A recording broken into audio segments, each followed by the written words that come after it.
Students. তো আজকের আমরা একটা নতুন ভিডিও এনেছি, সেটা হচ্ছে আমাদের অভিব্যক্তি ও অভিযোজন চ্যাপ্টারে সাজেশান। ঠিক আছে, অভিব্যক্তি এবং অভিযোজন চ্যাপ্টারে সাজেশান।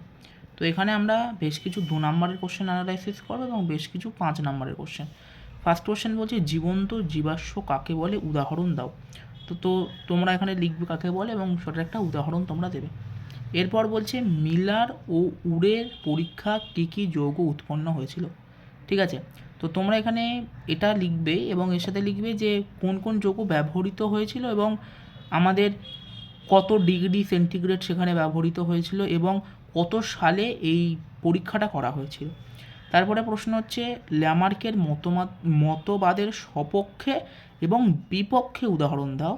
একটা করে দিলে এখানে হবে, কারণ 2 নাম্বার আছে। এরপরের কোশ্চেন হচ্ছে কোয়াসার ইফেক্ট কী। কোয়াসার ইফেক্ট তোমরা লেখার পরে কে প্রবক্তা এটার এবং এটার চিত্র তোমরা কিন্তু পেন্সিল দিয়ে দেবে, তাহলে 2 নম্বরে 2 পাবে। এবার বলছে অপসারী ও অভিসারী বিবর্তনের পার্থক্য লেখো, উদাহরণ পড়ে নেবে এবং এটা কিন্তু বিষয় করে আলাদা করে লিখবে এবং তারপরে পার্থক্য লিখবে।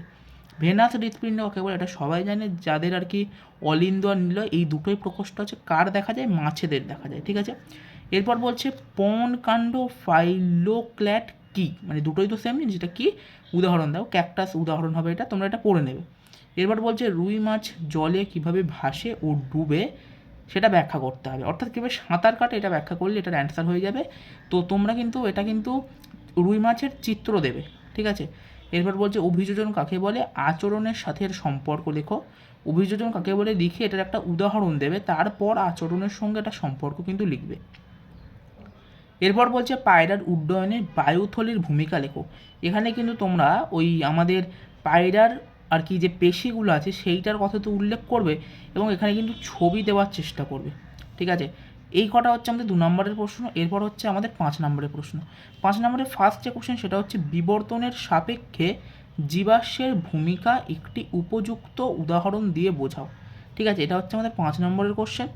এটা তোমরা ঘোড়ার উদাহরণটা দিলে সব থেকে ভালো হবে। ঠিক আছে, এছাড়া তোমরা ভ্রূণের উদাহরণটা একটু দেখে নিও। ঠিক আছে, ভ্রূণের উদাহরণটা দেখবে, এটা তোমরা দেখবে।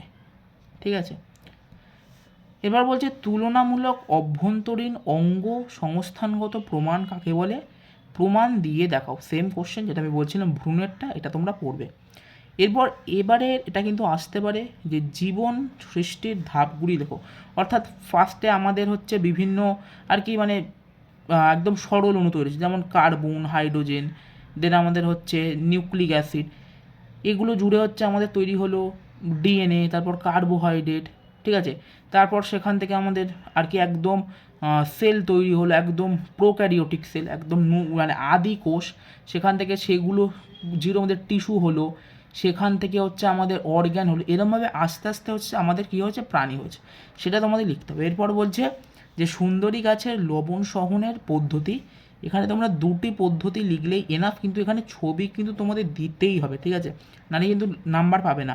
তোমরা এখানে শ্বাসমূলের যে ছবিগুলো আছে সেগুলো কিন্তু দিয়ে দেবে। ঠিক আছে, এরপর বলছি উটের অভিযোজন সম্পর্কে লেখো। এটা কিন্তু ভেরি ভেরি ইম্পর্টেন্ট, ওই আরবিসির কথাটা তোমাদের এখানে লিখতে হবে।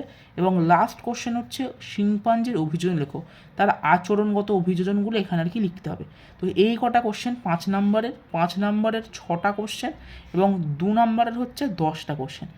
এই 16টা কোশ্চেন, 10 + 6 এই 16টা কোশ্চেন যদি কেউ করে যেতে পারে, তো অভিযোজন থেকে বড় কোশ্চেন নিয়ে তার কোনো অসুবিধা থাকবে না, সে কিন্তু পুরোতে একদম ফুল নাম্বার পাবে। ঠিক আছে, তো আজকের ভিডিওটা এতটা অবধি। যদি ভিডিওটা ভালো লাগে একটু শেয়ার করে দিস, কারণ এখন সবার এই ভিডিওগুলো দরকার, কারণ এটা সাজেশান ভিডিও এবং এখান থেকেই পরীক্ষাতে প্রশ্ন আসবে। ঠিক আছে।